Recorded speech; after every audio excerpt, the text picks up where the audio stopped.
अस्सलाम वालेकुम नाज़रीन, मैं हूं आपका मेज़बान नूरुल्लाह नूर और इस्तकबाल है आपका बसीरत ऑनलाइन के खास प्रोग्राम खबर दर खबर में। नाज़रीन, गुज़श्ता चंद सालों से राहुल गांधी अपोजिशन लीडर के तौर पर एक जानदार और एक्टिव किरदार अदा करते दिखाई दे रहे हैं। उनकी भारत जोड़ो यात्रा हो या फिर ऐवान में समाजी और आवामी मसाइल पर हुकूमत को आड़े हाथों लेना, वो अपोजिशन की मुकम्मल नुमाइंदगी कर रहे हैं और वो अपोजिशन को मुकम्मल तौर पर रिप्रेजेंट कर रहे हैं।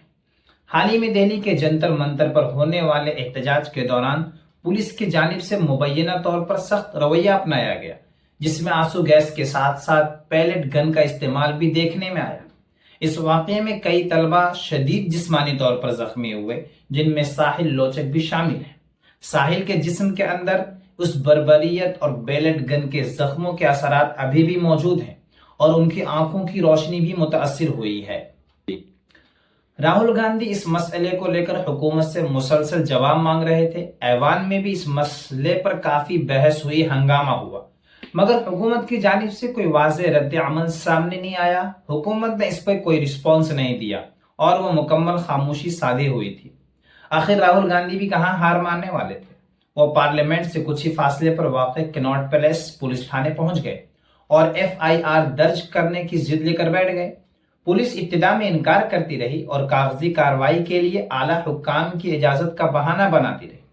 राहुल गांधी ने पुलिस अफसरान को दो टोक लहजे में जवाब दिया कि अगर आप केस फाइल नहीं करते हैं तो हम यहीं बैठे रहेंगे। उन्होंने पुलिस और इंतजामिया को वाज़ेह लहजे में कहा कि चाहे 8 घंटे लगे, 10 घंटे लगे या 5 महीने, हम बगैर FIR के यहां से नहीं जाएंगे। राहुल गांधी जब तलबा एहतजाज के वक्त वजीर आजम की रिहाइश गाह के सामने मुजाहिरा करने पहुंचे थे, उस वक्त भी इंतजामी सतह पर बेचैनी देखी गई थी और अब एक बार फिर हुकूमत और इक़्तिदार के ऐवानों में तशवीश साफ साफ दिखाई दे रही है। हुकूमत और हुक्मरान जमात की तरफ से राहुल गांधी के इस मौक़िफ़ पर रद्द अमल देते हुए रविशंकर प्रसाद ने कहा कि राहुल गांधी अफरा तफरी का माहौल पैदा करना चाहते हैं, जबकि JP नड्डा ने भी प्रेस कॉन्फ्रेंस करके पार्टी का दिफा किया और कहा कि राहुल गांधी को जो बात पार्लियामेंट में करनी चाहिए वो इस बात को लेकर सड़कों पर उतरे हुए हैं। हुकूमती नुमाइंदों की जानिब से इस तरफ प्रेस कॉन्फ्रेंस करने की अहम वजह यह है कि FIR दर्ज होने के बाद अब कानूनी तौर पर यह तफ्तीश की जाएगी कि आखिर कार्रवाई का हुक्म किसकी तरफ से जारी हुआ था।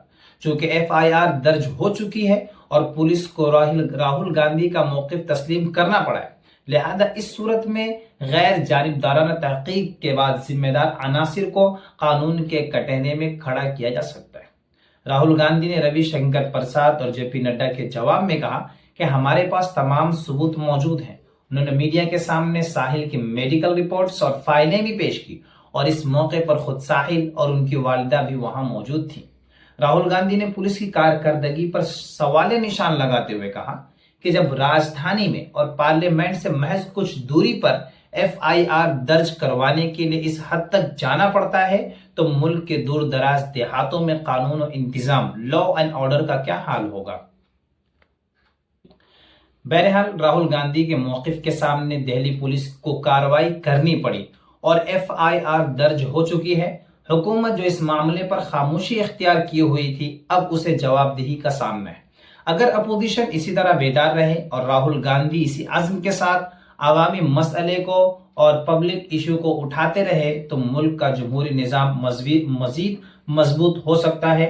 नाज़रीन, अगर आपको हमारे आज की वीडियो पसंद आए तो हमारे चैनल को लाइक करें और सब्सक्राइब करें। मजीद इसको लोगों तक पहुँचाने की कोशिश करें। फ़कत अस्सलामु अलैकुम वरहमतुल्लाहि वबरकातुहू।